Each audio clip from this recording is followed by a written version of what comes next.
What's up, you guys? It's Miss Cree with the T, and I'm back to bring you another great video. So I was perusing through the Daily Mail today, and look what I found. Intoxicated rapper Tory Lanez shouted, "Dance, bitch," as he shot at Megan Thee Stallion's feet and offered to pay her hush money after roadside spat following pool party at Kylie Jenner's house in 2020. And guess who testified? The detective. Now, isn't that something? So, the Daily Mail goes on to speak and say, Tory Lanez shouted, "Dance, bitch, dance," when he shot Megan Thee Stallion's feet in 2020. A Los Angeles police detective testifying in court Tuesday alleged that the rapper was intoxicated at the time of the shooting. He also reaffirmed Megan's claim that Lanez tried to bribe her to keep her quiet. Lanez was charged with 1 count of assault with a semi-automatic firearm and 1 count of carrying a loaded unregistered firearm in a vehicle. He has denied the allegations, but despite his claims of innocence, a judge has decided to move forward with the trial. So now, ladies and gentlemen, things are really heating up. You know, if I can recall correctly, Tory Lanez has called Meg basically all types of liars, hasn't he? I mean, it was amazing to me how people jumped to his defense and made Megan out to be a villain, made her out to be deceptive or to be lying. And I felt like the woman really opened her heart, especially when she said that she was wrong trying to keep quiet because she was trying to protect him.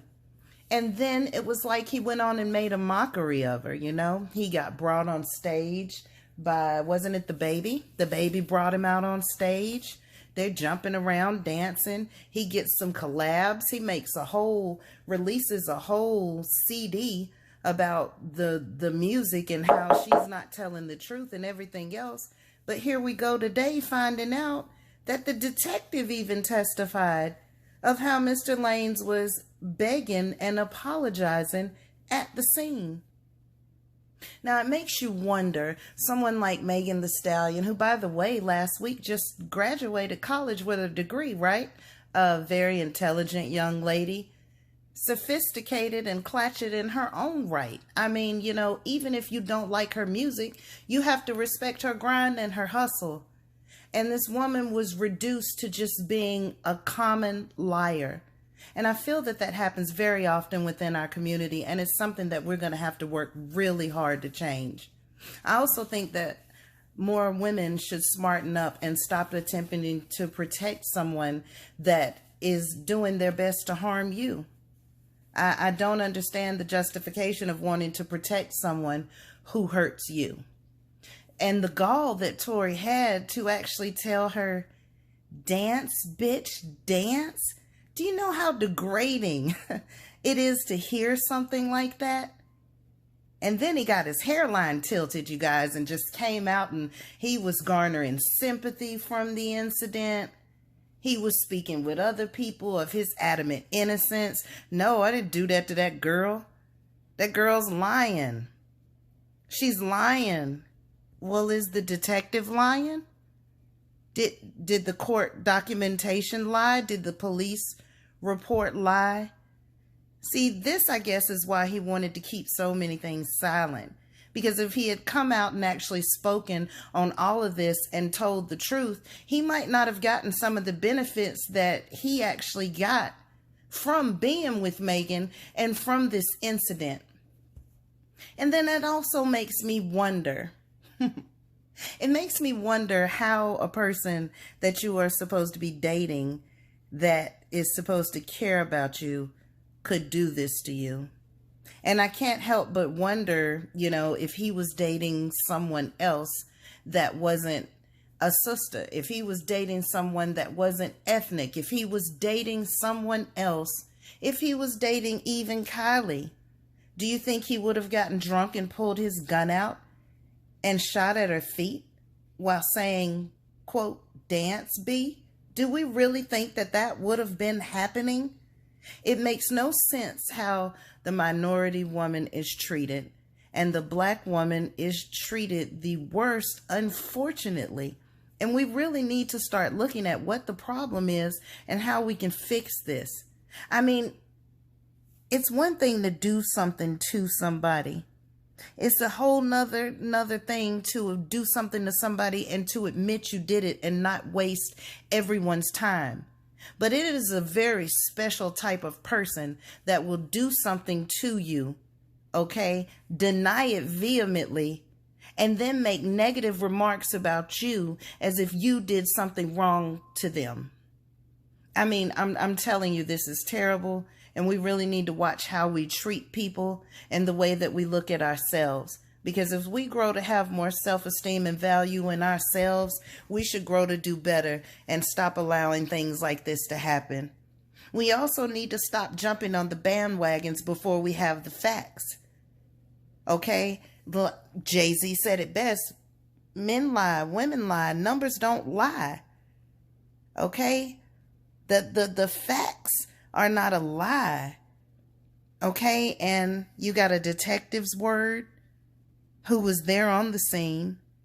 You've got cameras, because you gotta be foolish to think that being at a party at Kylie's house in that vicinity, it's not gonna be people with cameras on their homes, in their cars, in their neighborhood.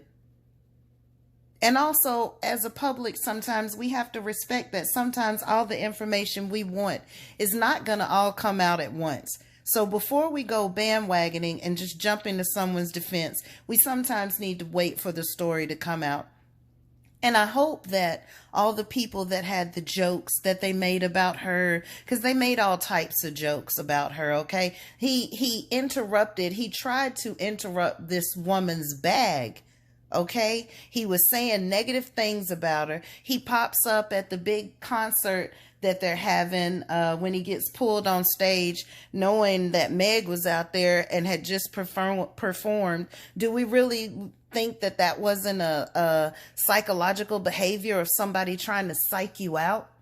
You know, you can lie to me, you can lie to them, you can lie to whoever you want to lie to, but at some point the truth is gonna come out, because everything that's done in the dark, what comes to the light? So now he has to answer for the things that he's done. He has to go back and think about the lies that he told on her and how he tried to make himself look good. This music that he put out proclaiming his innocence. The way he tried to make her look like a drunk. And I don't mean any harm, but sometimes I've noticed in life, people like to take flaws that they have and project them and oppress you with them. For example, I have seen Megan Thee Stallion intoxicated on video. I've seen her intoxicated on live. Okay? I never saw any videos of Tory Lanez intoxicated on video. But according to the police report, according to the videos, according to that night, he was really drunk. So I say this to say, I respect a person who puts the things that they do on Front Street.